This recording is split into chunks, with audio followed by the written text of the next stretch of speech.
Thank you for staying tuned. The Monetary Policy Committee has commenced its rate-setting meeting today. The meeting, which will last till tomorrow, is the first in the new year. Market analysts expect the committee to keep rates unchanged. And what are the considerations and policy options for the committee?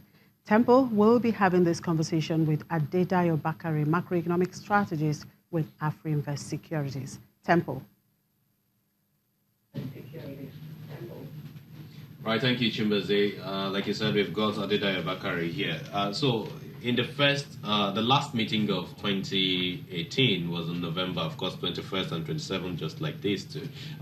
But a lot of things kind of characterized the decisions and considerations of the MPC at that point in time. You've got global inflationary pressures, weakening crude oil prices, fragilities in the financial system, and of course a whole lot of things in the global stage. What for you will be the considerations? What will be the major factors in the global space for this MPC at this point in time, Dayo? Okay, thanks for having me on the show.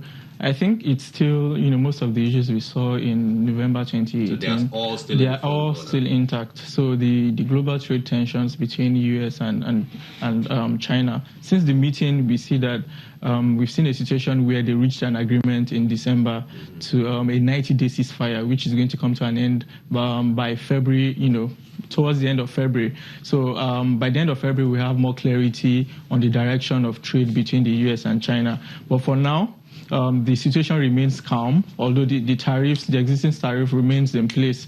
But we see that the US has stopped, further hikes in tariff. So also we think in terms of policy normalization, the European Central Bank announced in last year, December, that the quantitative easing program they've pursued for a long period now will come to an end. So they are unwinding their asset purchase program. So also that will play a very big factor in what is happening that will dictate what will happen at the MPC in this month.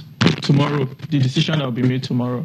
Also, when you think in terms of financial markets, we see that in 2018 it was very, very unstable and volatile. And what we've seen so far early this year is we've seen a bit more calm return into the markets, but we know the pressures remain, in terms of global growth projections, in terms of interest rate increases in advanced economies. So you expect that these factors will continue to influence what the CBN will decide to do tomorrow. So from the last meeting that they had in November, would you say the decision they had at that point has shaped anything in the economy, retaining all the rates? They chose not to tighten, they chose not to loosen?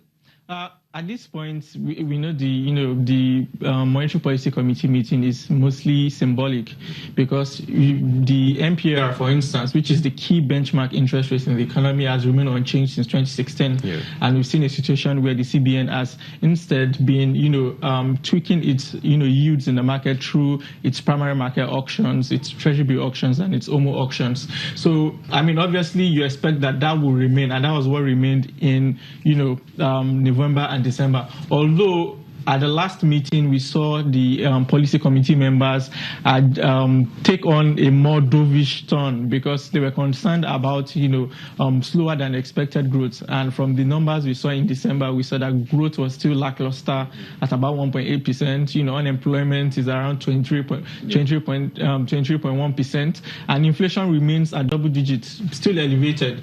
So all these things are considerations that would also guide what will happen tomorrow. But so far, we do not see any reason to change course.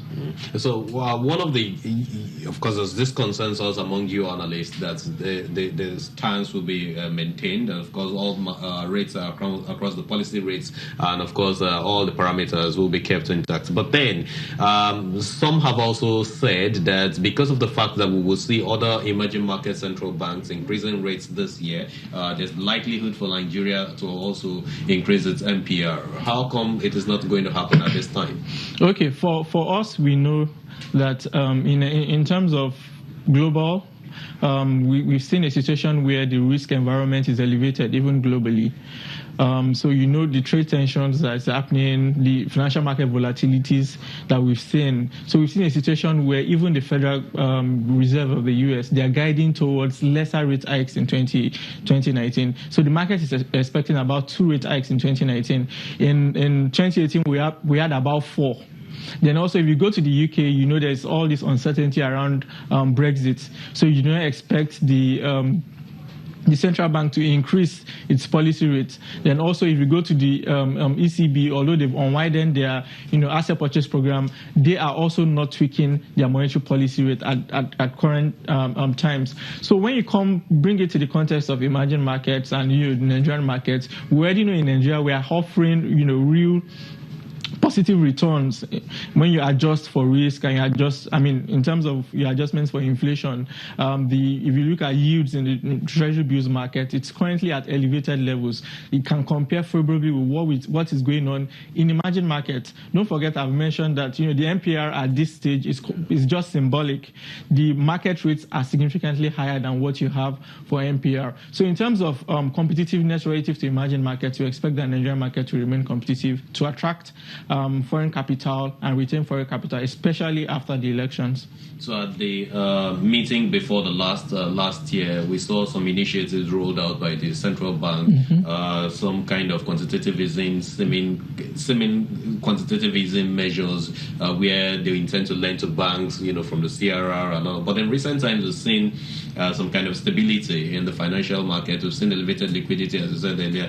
How's that also expected to shape things going forward? The interventions we saw, I think it was in the July meeting, and we are really not optimistic about the impact of that on the economy. So the two initiatives were, one was they had the corporate bonds to purchase program, also the dynamic CRR to encourage lending to real sector, manufacturing, agriculture, and etc. In our own view, this is not the first time CBN will come to bring about a policy like that. So we saw that happen in 2015, and this is because in a situation where you expect banks to continue to bear the risk of those lending, even if you are extending that, say, you want to give concessionary lending at 9%, it's the bank carrying all the risks in their balance sheets. They are the ones going to suffer all the losses. Sorry. So in a situation where the risk environment is still not favorable for lending, you expect that banks might not be able to access the window the CBN is trying to give them. Also, for the corporate bonds program, purchase program, you expect that this will be granted to only A-rated companies. So we're talking about A-rated companies like Dangote, who can access the debt market already through commercial papers, who can access prime lending at, say, 16% from banks. So when you're thinking in terms of growth, who are the drivers of growth? They are the small, medium-scale businesses, and they can access this window.